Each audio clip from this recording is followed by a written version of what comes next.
Link TV presents Mosaic World News from the Middle East. Here are today's top stories. Bahraini opposition ignites week of resistance against Saudi occupation. Post-Saleh Yemen looks to heal from psychological trauma. And 16 killed in new U.S. drone strike on northwest Pakistan. Mosaic. World news from the Middle East begins now.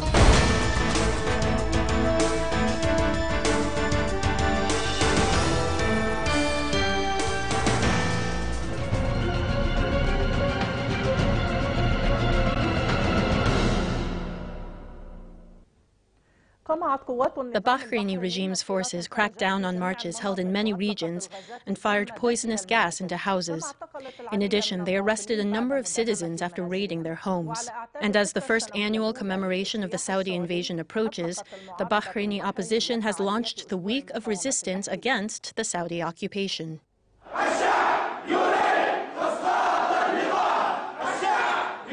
These are the slogans of the marches of anger held in loyalty to the martyrs. They are demanding retribution for the killed, political reforms, and an end to the regime's ongoing repressive campaigns across the country. Protesters took to the street in all Bahraini towns and villages such as Ma'amir, Al-Sanabis, Al-Sitra, Al-Diya, and others, chanting for the downfall of the regime.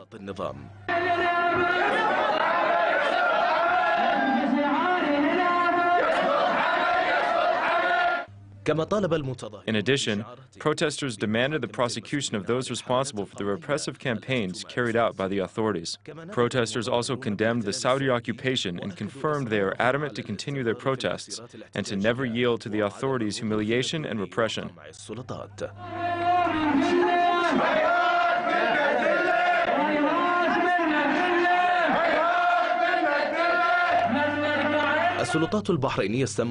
The Bahraini authorities continue their repressive campaigns against the protesters and shut down the various Bahraini villages and towns with poisonous gas, leading to the injury of a number of protesters.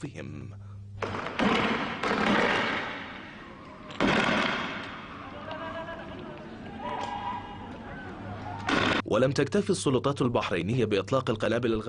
only did the Bahraini authorities fire tear gas at protesters to disperse their marches, but they also fired poisonous gas inside homes located in rebelling towns. Many citizens were arrested after their homes were raided and destroyed.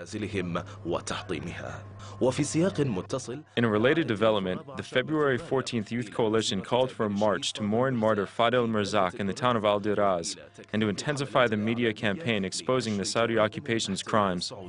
Ahead of the first annual commemoration of the Saudi invasion of Bahrain on March 16th, the Bahraini people are organizing a week of escalated protests against the repressive regime and the occupation. The opposition is calling it the Week of Resistance against the occupation, as the February 14th Youth Coalition is asking for an intensified media campaign against the occupation.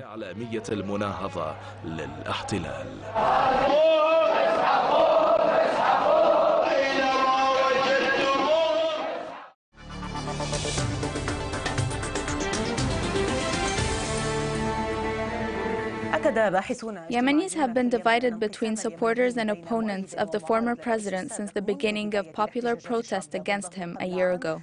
Sociologists in Yemen confirmed this impacted many people's mental state and the Yemeni society as a whole, resulting in conflict between different social groups. But the consequences on Yemenis have started to gradually fade away after a new president was elected and Ali Abdullah Saleh relinquished power. In Yemen, many psychological side effects and ideological changes resulted from the popular protests and the political crisis between Yemenis from different classes and political affiliations. The dispute between supporters of former President Ali Abdullah Saleh and his opponents was continuous for an entire year. Within the same family, some supported former President Saleh, while others demanded his departure. Some of these differences had unexpected results. In Al Jauf, a man divorced his wife just because she watched Al-Suhail TV channel, which supports the revolution and the Yemeni opposition. So he divorced her. Then he wanted her to come back, but she refused to return unless she could watch Al-Suhail channel. I disagreed even with my brother. I have my own point of view and he has his own, but reason controlled us. I told my brother and others who opposed my opinion that everyone should be entitled to their own beliefs and should be able to express them.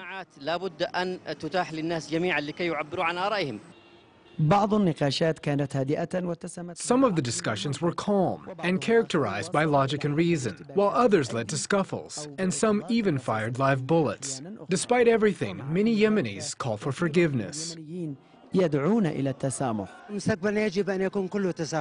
The future should be about forgiveness. This year granted us many things that were not present before. People were divided. People have different affiliations, but our national affiliation should come first. Many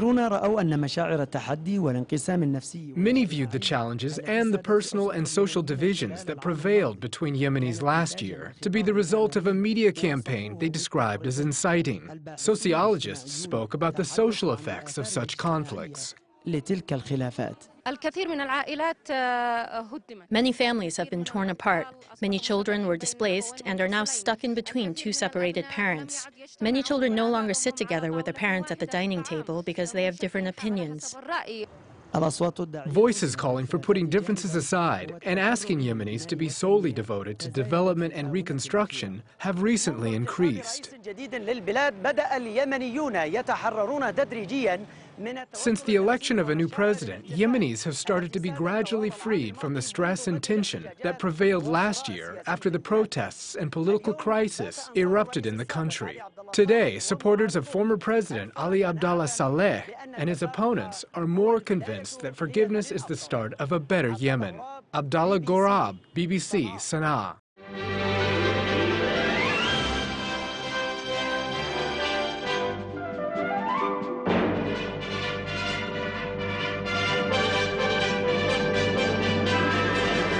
Prime Minister Tayyip Erdogan said today Turkey plans to host a meeting of Friends of Syria, grouping mostly Arab and Western governments on April the 2nd to find ways to pressure Syrian President Bashar al-Assad into halting a crackdown on unrest. Meanwhile, UN Arab League envoy Kofi Annan said he was expecting a response today from the Syrian government to concrete proposals he made to end the violence. More than 50 countries were represented at the first meeting of foreign ministers from the group in Tunis in late February. The United States and its European allies clashed with Russia at the UN Security Council last night over how to end escalating violence in Syria. UN Secretary General Ban Ki-moon appealed to Syria to act within the next few days on peace proposals by the UN Arab League envoy on the Syrian crisis, Ban's predecessor, Kofi Annan. Russian Foreign Minister Sergei Lavrov said the Security Council should press for an immediate end of violence by all sides. U.S. Secretary of State Hillary Clinton said that it was time for Moscow and Beijing to join the Arab League and the rest of the Security Council in supporting calls for an end to the Syrian crisis. We do have the resources. Opposition activists said today Syrian forces killed dozens of people near a mosque in the city of Idlib, and rebels killed at least 10 troops in an ambush in the same area. Fighting was reported too in the eastern city of Deir ez-Zor and in Syria's third largest city, Homs. Yesterday, Syrian activists said that pro-government gunmen had killed at least 16 people, including children, in the city of Homs, recaptured by the government, fueling concerns the government was carrying out reprisals in territories it had taken back. State media in Damascus confirmed the killings in Homs but blamed armed terrorists.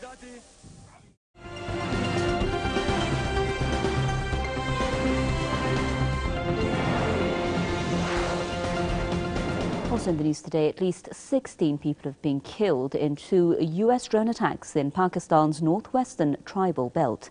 The airstrikes took place in the South Waziristan region. There's been a surge in U.S. drone attacks against other nations since President Barack Obama took office in 2009. The U.S. uses the aircraft in several Muslim countries, including Yemen and Somalia.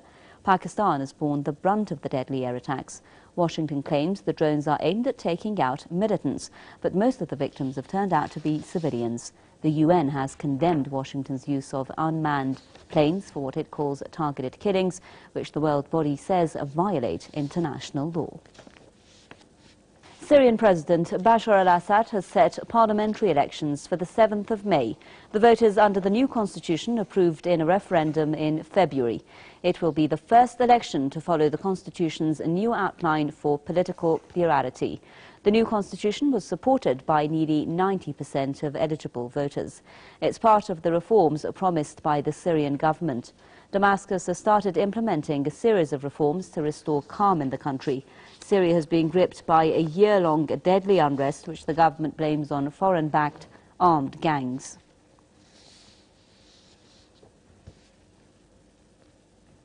Dr. George Jabbour is a political commentator joining us now on the line from Damascus to share his thoughts with us on this. Dr. Jabbour, speaking about parliamentary elections in the 7th of May following the referendum on a new constitution, the question is, how do you think it's going to play out as violence is still continuing? Well, I hope that it will take place. I hope that it will be calm in all of Syria. But then, most probably, it will be calm in most of Syria, but not all.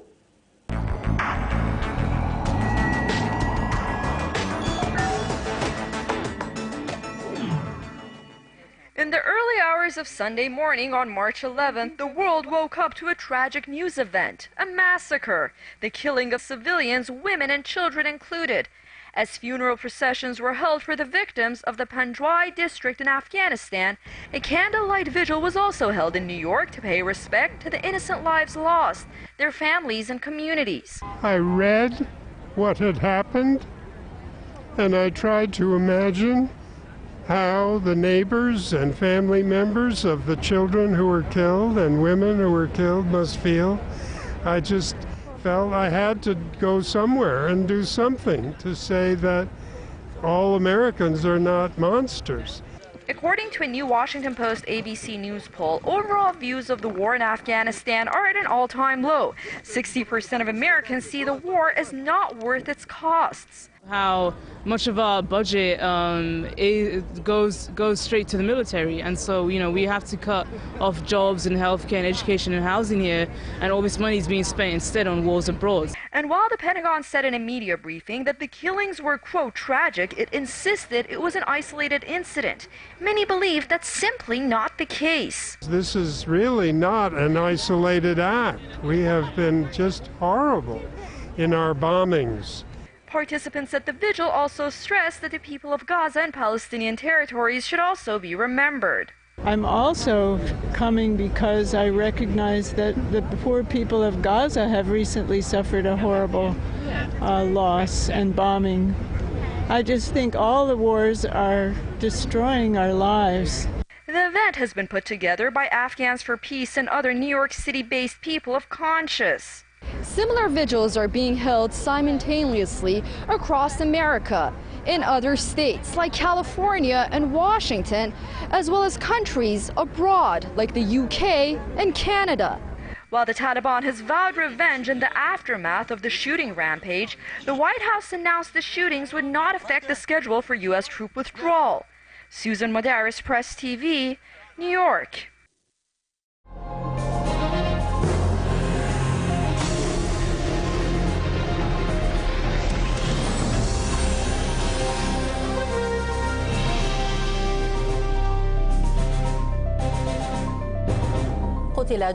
At least one Afghan soldier was killed when Taliban gunmen opened fire on an Afghan government delegation visiting the town of Panjwai in Kandahar province.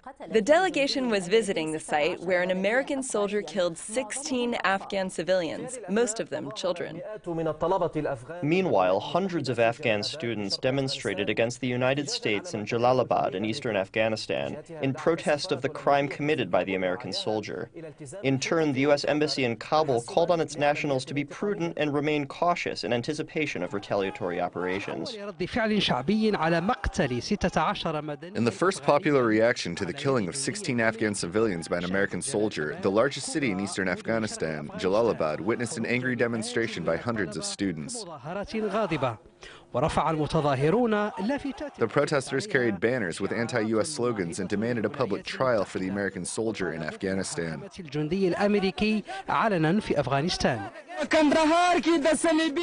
First, we condemn the killing in Kandahar by the occupying infidels. Second, we, the students of the Islamic University of Kandahar, demand an immediate trial of the criminal. The students burned an effigy of President Barack Obama, prompting additional security forces to be deployed to the area in anticipation of violence, even though the demonstration was peaceful. However, the Taliban movement vowed to cut off the heads of American soldiers, described in a statement as sadistic murderers. Taliban fighters attacked a high-level delegation sent by President Hamid Karzai to the region to probe the incident. One Afghan soldier was killed in the attack, forcing the delegation to cut its visit short and quickly return to the city of Kandahar. The killing of civilians provoked a wave of condemnation that extended beyond Afghanistan's border. The American president expressed his shock and sorrow and presented his condolences to the families of the victims. However, U.S. Defense Secretary Leon Panetta said the horrific incident should not accelerate the plan to withdraw the international forces from Afghanistan, despite the increasing opposition to the war inside the United States. War is hell. These kinds of events and incidents are going to take place. They've taken place in any war. They're terrible events. This is not the first of those events, and it probably won't be the last. The Kandahar massacre comes amid a series of incidents that caused trust between the Afghan people and the international forces to hit rock bottom. There are also concerns that the strategic relationship between the Afghan government and NATO may be impacted. However, political observers believe that any change in this relationship depends on Washington's internal calculations and not necessarily on the events on the ground.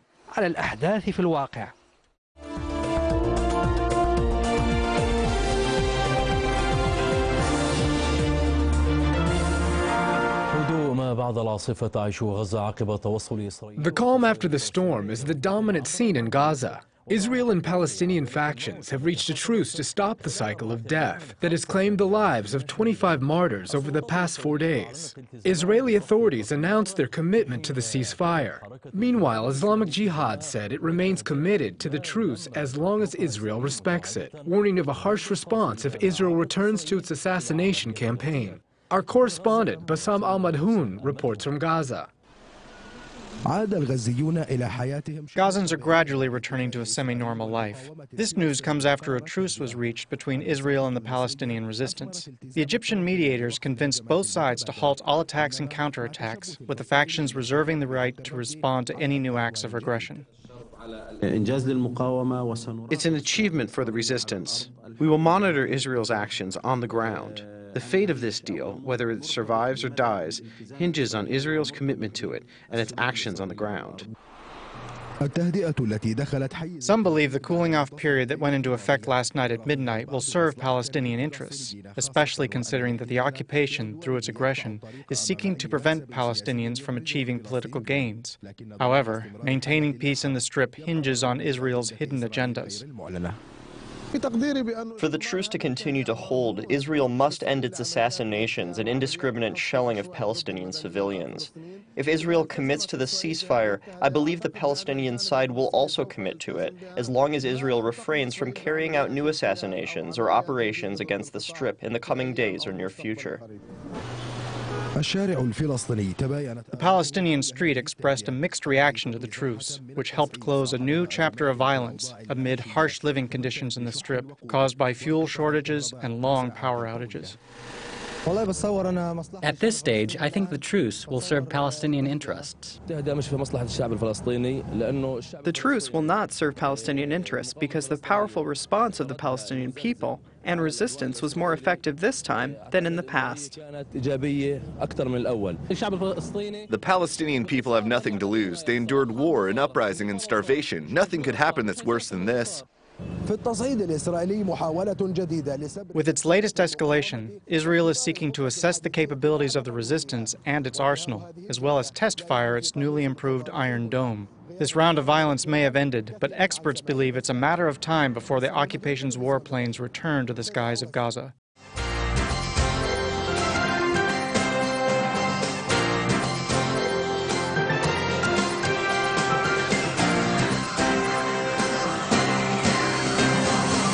After absorbing some 200 rockets, life is slowly returning to normal in the south.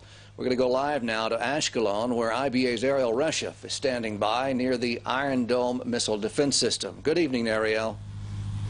Good evening, Yochanan. Well, as you mentioned, tense quiet has prevailed here in the south today since that Egyptian brokered ceasefire went into effect around 1 a.m. this morning. But as we've mentioned, around 3 projectiles did come towards Israel from the Gaza Strip since that ceasefire and since that truce. And many here believe that the violence is just set to continue. They don't believe that the ceasefire will be upheld.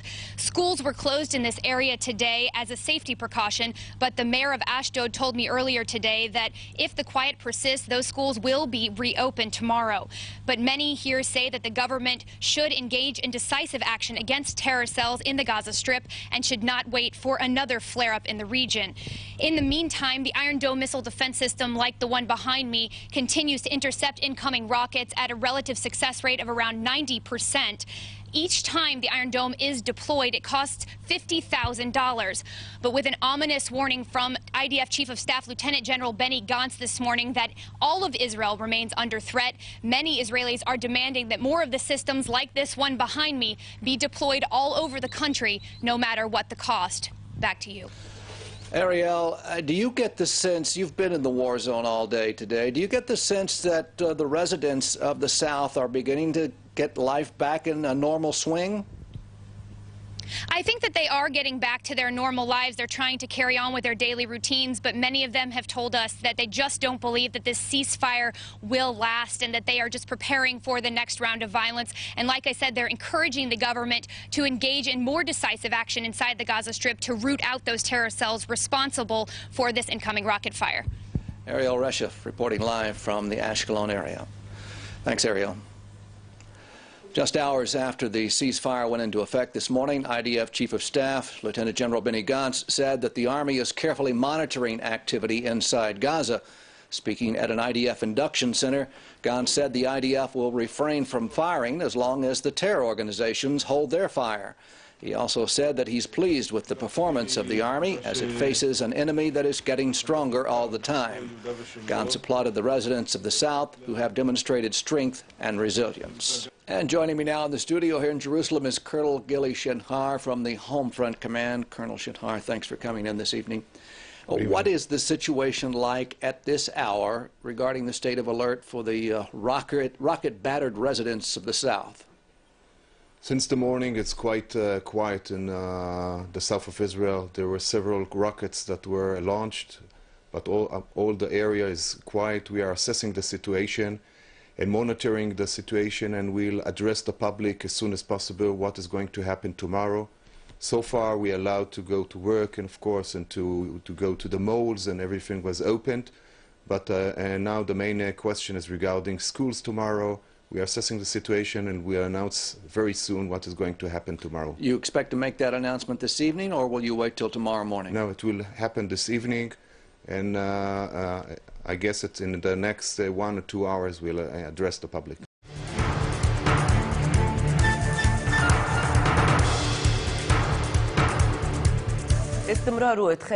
Injured Syrians continue to enter Lebanon through its northeastern border. New TV's crew visited the refugees, and my colleague Ramez Al-Qadi reports.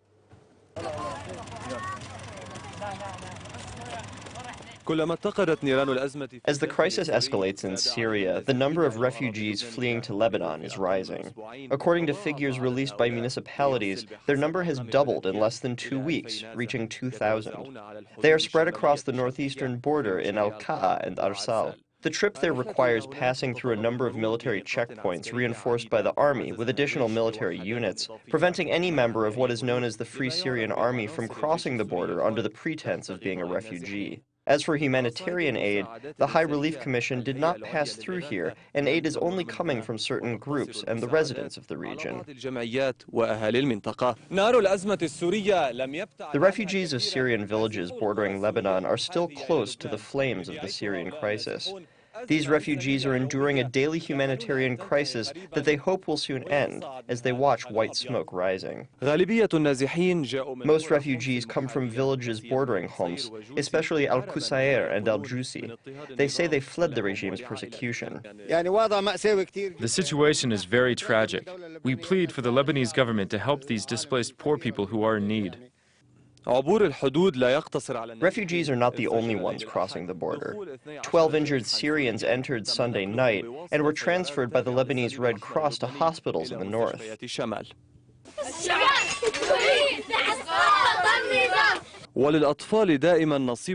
Children always share crises. They only know the slogans that are chanted by adults, which become their favorite songs. Did you drop out of school? Yes. Do you want to go back to school?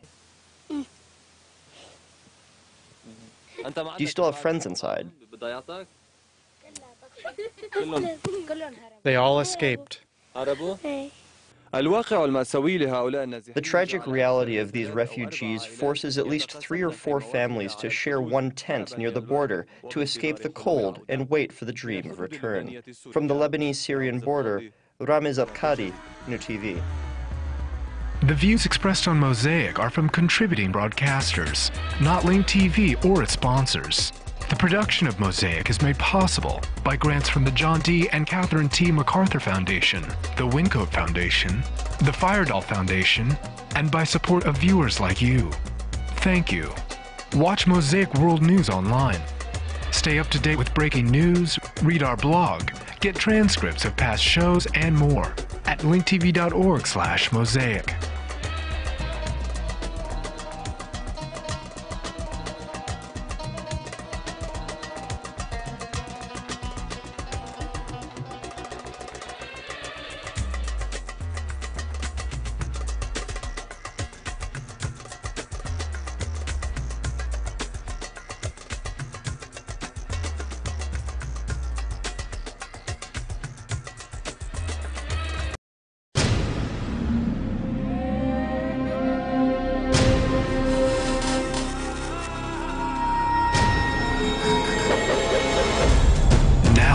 Airwaves, a global channel of uncompromising stories, world news, documentaries, entertainment, and culture. Link TV, connecting you to the world. For more information, visit linktv.org.